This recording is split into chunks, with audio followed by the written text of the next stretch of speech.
안녕하세요, 불량TV입니다.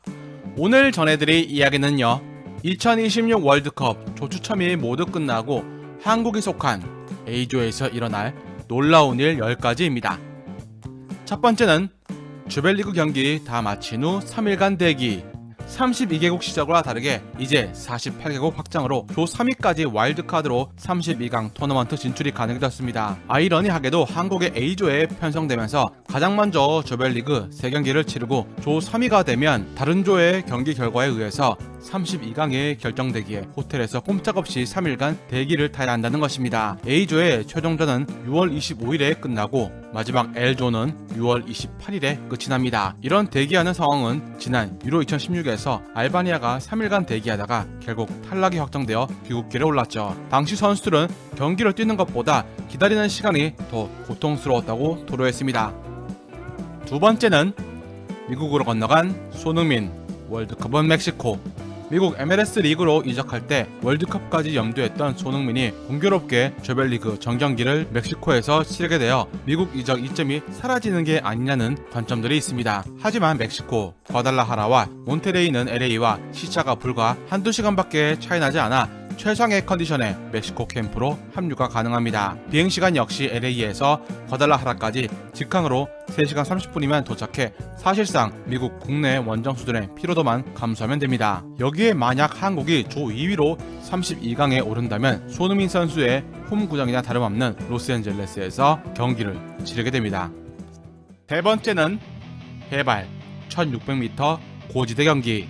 한국 대표팀은 조별리그 1차전과 2차전 모두 멕시코 과달라하라의 에스타디오 과달라하라에서 치릅니다. 해발 1600m의 위치해 있는 이 구장으로 인해서 선수들에게 유의미한 영향을 끼칠 수 있는 산소가 15% 정도 감소하는 지역입니다. 즉 몸은 산소 부족을 느끼지만 뇌는 이를 즉각적으로 인지하지 못하기 때문에 경기 후반 급격한 퍼포먼스 저하를 일으킬 가능성이 크다는 얘기죠. 선수뿐만 아니라 공기 역학으로 인해서 축구공도 공기 저항이 줄어들어 중거리 슈팅의 속도가 평지보다 약 5에서 10% 유지되고 특히 손흥민 선수의 가마차기는 평지보다 덜 휘고 늦게 떨어집니다. 손흥민뿐만 아니라 이강인까지 고감도 키커들을 보유한 한국 입장에선 결정적인 변수가 될 것입니다. 1986 멕시코 월드컵 당시 많은 유럽 골키퍼들이 공의 변화에 적응을 못해 중거리 슛골을 허용을 했습니다. 한국도 긴장을 늦춰서는 안됩니다. 지난 2010 월드컵 해발 1700m에서 아르헨티나와 맞대결 당시 우리나라는 4골이나 허용하며 무너진 적이 있습니다.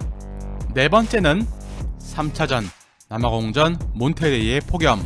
2026년 6월 25일 남아공과 조별리그 3차전이 열리는 몬테레이 에스타디오 구장은 1, 2차전과 완전 다릅니다. 해발 500m 저지대 분지로 6월 무더위가 심할 경우 40도 육박하는 폭염이 발생합니다. 더욱 치명적인 것은 습도. 과달라하라가 고지대의 건조한 기후인 반면 몬테레이는 멕시코만에서 습한 공기가 몰아닥쳐 열사병을 일으킬 수 있습니다. 한국팀이 이미 1, 2차전 고지대 적응을 끝난 상태여서 다시 3차전 저지대 고온 다습 환경에 적응하기란 쉽지 않을 것입니다. 그렇다면 맞상대 남아공은 어떨까요? 흔히 아프리카 하면 더운 환경에서 왔을 거라고 하지만 6월의 남아공은 겨울입니다. 서늘한 날씨에서 왔기 때문에 남아공 선수들에게 급격한 환경 변화에 곧바로 적응해야 하는 숙제가 지어집니다. 즉 3차전에서 봐야 할 것은 전반 30분 이후부터 급격히 떨어지는 경기 템포가 변수가 될 것입니다.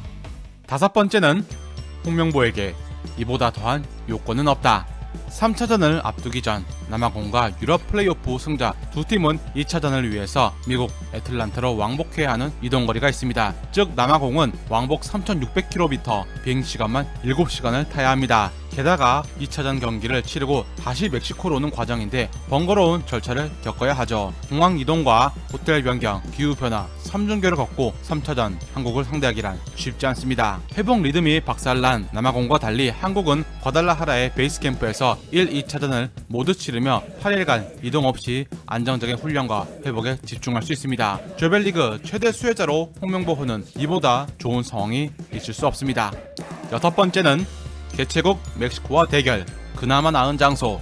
멕시코시티에 위치한 에스타디오 아스테카는 해발 2240m의 고지대로 원정팀에게 산소 부족으로 극심한 체력 저하를 일으키는 동시에 멕시코 선수들은 이 환경에 능숙해 자유롭게 상대를 공략합니다. 한국이 이곳에서 멕시코를 상대했다면 최악이지만 다행히 2차전 과달라하라 해발 1600m에서 그나마 나은 조건에서 붙고 아스테카에 비해서 과달라하라는 관중 수용이 3만 명 정도 적습니다. 또 아기레 감독 부임 후 멕시코의 2025년 성적이 썩 좋지 못한 것인데 멕시코 국대 전력이 과거보다 약해졌다는 평가와 함께 노세와 지적이 있습니다. 가장 중요한 건 멕시코 대표팀이 조별리그 3경기를 멕시코시티, 과달라하라, 멕시코시티 이렇게 치르는데 2차전 한국이 운이 좋게 가장 홈 이점이 약해지는 과달라하라 장소에서 펼친다는 것입니다. 홍명보호는 최고의 운을 지금 따낸 것입니다.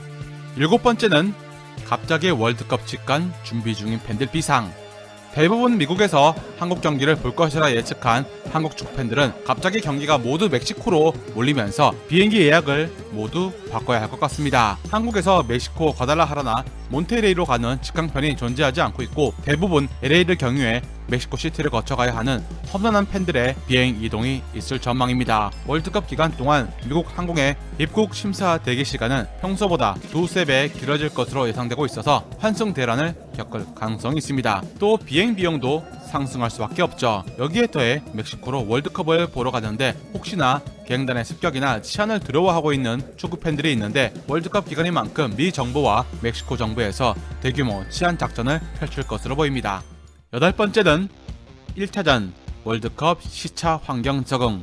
월드컵 준비의 첫 단추는 소속팀에서 시즌 종료가 된 시점, 바로 그 순간입니다. 선수들이 클럽에서 경기 후 얼마나 충분한 휴식 과정을 거쳐 월드컵 캠프로 합류하냐는 1차전 경기력을 좌우합니다. 축구 팬들은 알다시피 유럽 빅리그들의 리그 종료 시점은 제각각 다릅니다. 독일 리그는 선수 보호를 중시해 시즌이 5월 중순에 끝이 납니다. 이렇게 되면서 한국은 1차전 김민재와 이재성 팀 내 핵심 카드를 최대한 안전하게 회복시켜 멕시코로 데려올 수가 있죠. 여기서 1차전 막산대 확률이 높은 덴마크는 핵심 선수들이 잉글랜드 프리미어 리그에 있습니다. 전세계 리그 중 가장 빡세고 리그도 5월 25일에 끝이 나죠. 우리나라도 물론 황희찬이 있긴 하지만 덴마크는 훨씬 많은 선수가 EPL에 있고 세리A가 올 시즌 겨울 휴식 타임을 없애고 경기를 진행함에 따라서 헤이론, 넬손, 이삭센 3명도 피로가 누적이 됩니다. 한국은 이강인, 김민재 두 선수의 클럽이 챔스 결승에 가냐 마냐가 관건일 수 있습니다. 9번째는 더 커진 대회, 더 많은 경우의 수. A조 3위 팀이 32강에 진출할 경우 상대는 2조 1위 또는 G조 1위 중 하나로 결정됩니다. 2조는 독일, G조는 벨기에가 유력하죠. 그렇다면 조 3위 합격 라인은 어느 정도여야 32강으로 갈 수 있는 걸까요? 과거 32개국 체제에서는 1승 1무 1패도 탈락 위험이 있었지만 48개국 체제에서 승점 3점과 득실 0 이상만 되어도 3위로 32강 가능성이 매우 높아집니다. 즉 1, 2차전 둘 다 지더라도 마지막 경기에서 희망을 볼 수 있다는 얘기입니다. 단 득실차가 마이너스 2일 경우는 생존 가능성은 희박해집니다. 유로 2016 튀르키예와 유로 2020 핀란드가 이렇게 떨어진 적이 있었죠. 한국이 A조가 되면서 경기를 먼저 치르게 되고 I, J, K, L조는 2, 3일 뒤에 최종전을 치릅니다. 뒷조는 3차전에 앞서 승점이 몇 점 필요하고 득실이 몇 골이 커트라인인지 인지하고 임할 수 있습니다. 때에 따라 L조의 두 팀이 이 무승부 상태에서 만났을 때 비기면 둘 다 승점 3점, 득실 0으로 진출 확정이라는 계산이 나온다면 두 팀은 무리한 공격을 하지 않고 암묵적인 담합을 할 가능성이 급격히 높아질 수 있습니다. 축구 팬들은 난리가 나겠지만 2018년 일본도 그렇게 16강에 올라갔죠. 마지막 10번째는 32강은 LA로 향해야 한다. 조 3위 얘기를 길게 했지만 저것은 최악의 상황이고 조 2위가 한국에게 토너먼트에서 확실히 유리합니다. 당연히 그럼 조 1위가 더 낫겠냐 하겠지만 A조 1위가 되면 이번엔 해발 2240m의 멕시코 축구의 성지 아스테카로 가서 경기를 치러서 상대에 따라 체력적인 이슈와 부상 위험도 경기 변수까지 겹칩니다. 조 2위가 되면 32강을 LA에서 2조 2위와 치릅니다. LA에서 경기가 열릴 경우 캘리포니아 거주 한인 수십만 명이 결집하여 소파이 스타디움을 붉은 물결로 뒤덮을 수 있습니다. 또 LA에선 멕시코 고지대에서 고통받던 선수들이 산소 걱정 없이 폭발적인 활동량을 더 드릴 수 있죠. B조의 변수는 이탈리아가 플레이오프를 뚫고 들어오는 것인데 B조는 현재 캐나다, 스위스, 카타르가 있습니다. 즐겁게 보셨다면 구독과 좋아요 클릭을 부탁드립니다.